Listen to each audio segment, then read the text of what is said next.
Here's everything that I use to go from 0 to over 56,000 subscribers here on YouTube. I started this channel 3 years ago with no lighting, no proper camera to film on, no confidence, and the videos were pretty bad, aside from the one thing that I had going for me, which is I actually knew what I was talking about. I had experience in Instagram marketing, had many years of building accounts, so I guess the value in the content was good, everything else was terrible. So chances are you're in a much better position than I was, and I'm also creating this video going over the things that did work and didn't work so that you can massively speed up your results. Hopefully this helps.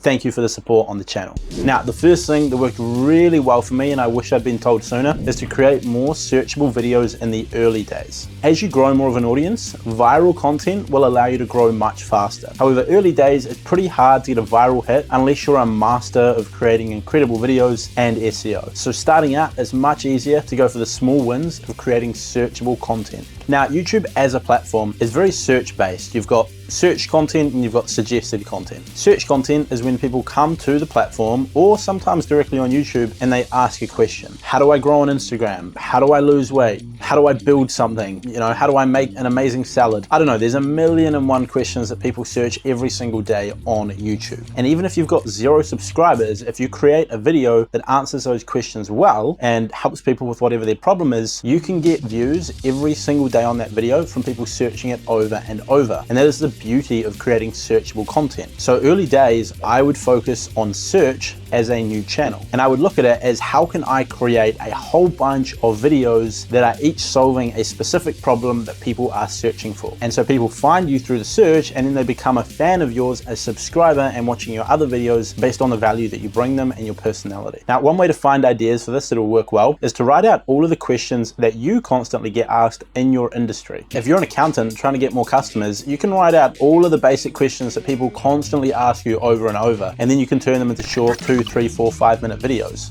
You can send these videos to people that you meet in real life or that message you and ask you these questions to answer it in a easier way. And then on top of that, millions of other people out there on this planet searching for the answer to those same questions can find your video. You can also use a tool like TubeBuddy, which you can install for free using the link down in the description below. This is the only tool that I use for YouTube. And they have their own keyword research tool where you can plug in a keyword. Like for my niche, I could plug in Instagram growth, and it comes up with all of these questions that people are searching based on Instagram growth. And it shows how competitive these keywords are. So as a small channel, you might be targeting the ones that have a lot less competition. As a bigger channel, you can target the more aggressive ones that might get more search volume. You can also use tools like answerthepublic.com, which again is entirely free, and you can just search again keywords such as Instagram marketing or tennis if you're a tennis coach, or whatever it is that you are creating content about, and it'll show you all of the most commonly searched questions. Between those 3 suggestions, as well as constantly just checking your comments and DMs for recurring questions to then create videos about that answer a specific question, you can create a ton of searchable content and really build your channel. The benefit of this is it somewhat snowballs. If you can create one video that is getting 50 views every single day, which is pretty achievable, and then you keep pumping out those videos, if you do 2 of those a week, after week 1, you're getting 100 views a day. After week 2, you're getting 200 views a day, 300 views a day, and it stacks and stacks and stacks because these videos are getting views every single day for months and months to come. Now, the second thing that helped me grow that I wish I knew earlier is that the first 30 seconds of your video are absolutely crucial. Do not waste people's time and do not bore people. If you watch anyone successful on YouTube who has got a big audience, you will notice as soon as you click on the video in those first 5 to 10 seconds, they've already hooked you in. They've already explained what the video is about and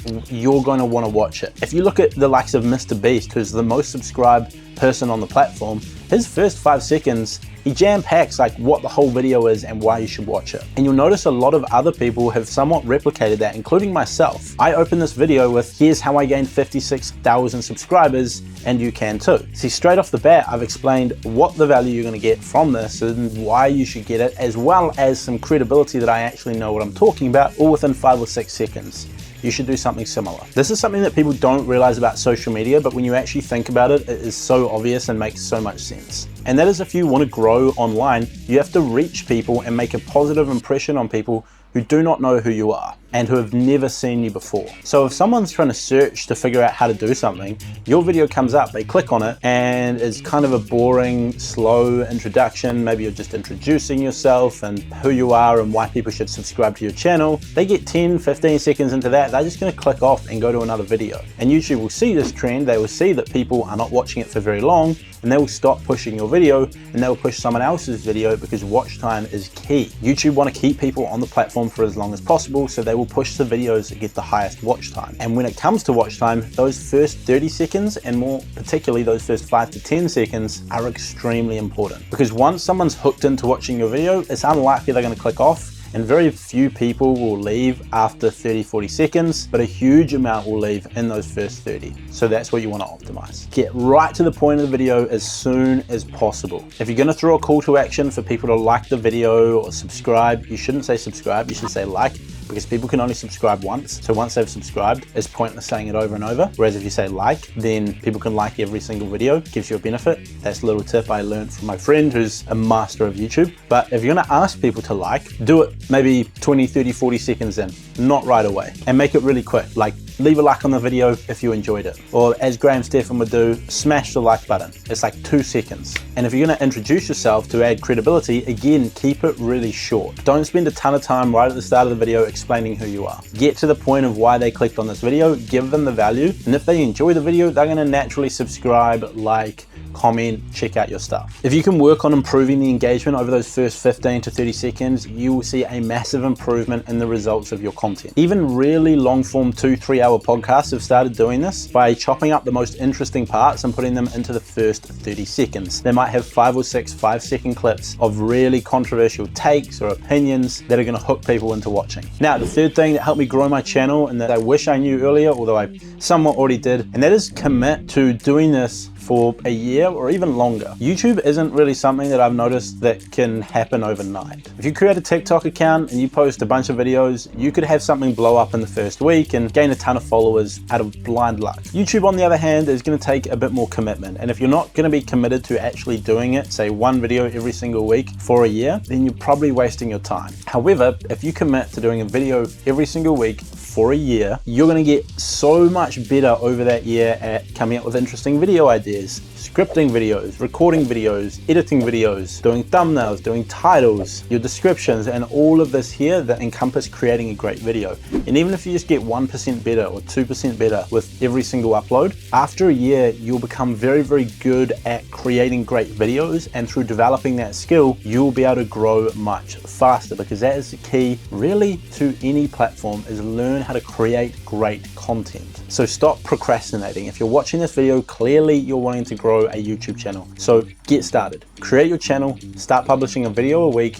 and you can learn as you go. Get into that habit of one video per week, and you can read books, you can take courses as you go, but stop watching a ton of YouTube videos, stop buying all these courses, waiting to get started. Commit to one video every single week. You'll get better through doing it. You can get even better by adding in information like this video and like others out there, but get started now. Now, the fourth thing that helped me grow my channel that I did very early on, and that is publishing a lot of comments and being really engaged in the community. And this is the same thing that you would do on Instagram as the $1.80 strategy. Worked quite well for me, because one of the best growth hacks you can use for any platform is to find where your existing audience hangs out and go engage with them. If you're on Instagram, you're gonna find the accounts that your target audience follow, and you're gonna go and comment on them. If you're on Facebook, you're gonna find the Facebook groups that people are in. If you're on LinkedIn, I don't know what you do on LinkedIn. I don't use it, I'm 22.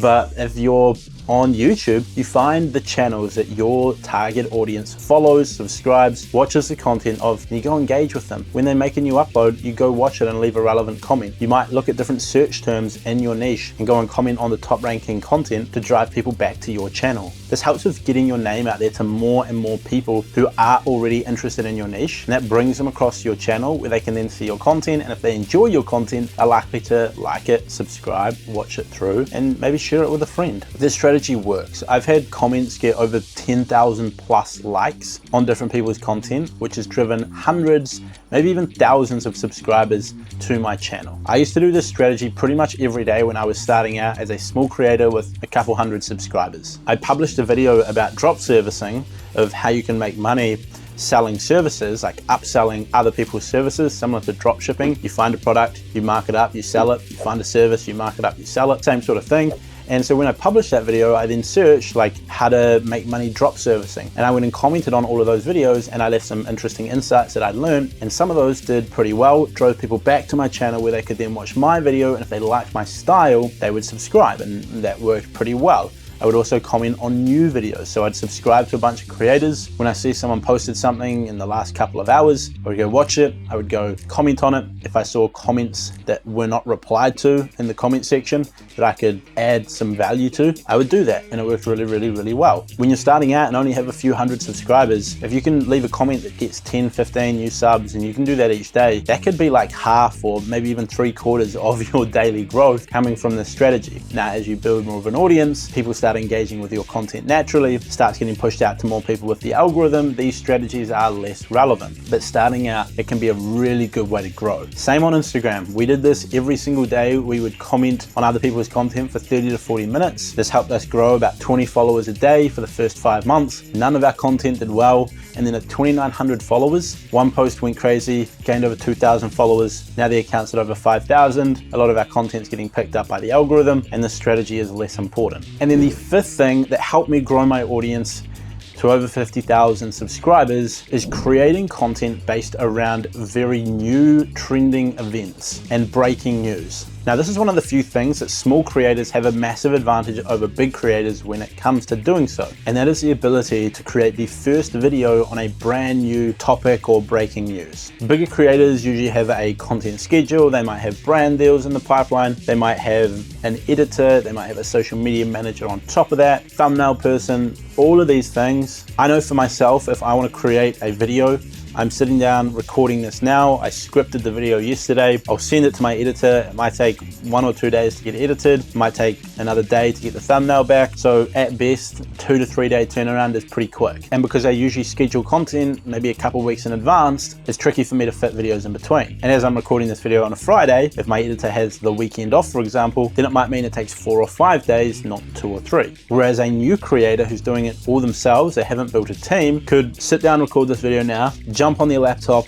and edit it all, and then publish it just a few hours later. And so if a brand new update came to Instagram, they could sit down, record a video, and have it out in 3 or 4 hours, days before any of the bigger creators get to it. And this means for those first couple days, there could be thousands and thousands, tens of thousands, hundreds of thousands of people searching for this topic, and the small creator, yourself maybe, is the only one with a video on it, so everyone's watching this video. And even if you've only got a couple hundred subscribers, you could be getting thousands of views per hour on this video, which can allow you to gain hundreds of subscribers from that one video, maybe even over 1,000. By being the first one to cover a topic, you'll be the first one in the search results. A ton of people will watch your content, you'll grow fast, and you'll get these big growth spurts. And maybe if there's a new trending topic that comes out every couple months, you are the first one to jump on it every time. Maybe there's new topics every week. It's a really powerful strategy, being able to be quick and nimble on those things. I had this happen in the past over many different Instagram updates where I would be the first one to get a video done on it, especially actually back during lockdowns in New Zealand because I was just inside all day. So I would record a video, get it out, first one on the topic, and those videos would bang and do really well. Then I guess the sixth point, which I hadn't really planned out, that you can do is after you've started doing all of this, you've developed your ability to create videos, you've started building a little bit of an audience, you can start to try and target some of those more viral style videos, which could potentially take off and do well. But at the end of the day, it is a game of consistency, as much as people hate to hear that. If you combine these tips and you commit to putting out a video every single week, you will get better at creating videos. You'll have more content for people to consume. If you make sure that they're searchable videos, they're going to rank on different search terms, they're going to be bringing in passively new views. If you target new trending events, you can rank for those. You can gain a ton of subscribers from that as well. If on top of that, you make it a habit to engage with other videos in your niche every single day, you'll grow from that and you will start collectively building up an audience, and they'll have that snowball effect where things are growing and growing and growing, and it gets bigger and bigger and bigger. You might start out gaining a subscriber a day, 2 subscribers, 3 subscribers. Might be slow, and then eventually you start building momentum and it just takes off. Hopefully that was helpful. If it was, let me know down in the comments. Like I say, the only tool that I use for YouTube is TubeBuddy to come up with video ideas and tags. You can download the free version down in the description. The other tool that I sometimes use is Answer the Public to find good video ideas. But aside from that, it's just a light, a camera, a microphone, and a lot of hard work. So hopefully that's useful. I'll see you in the next one.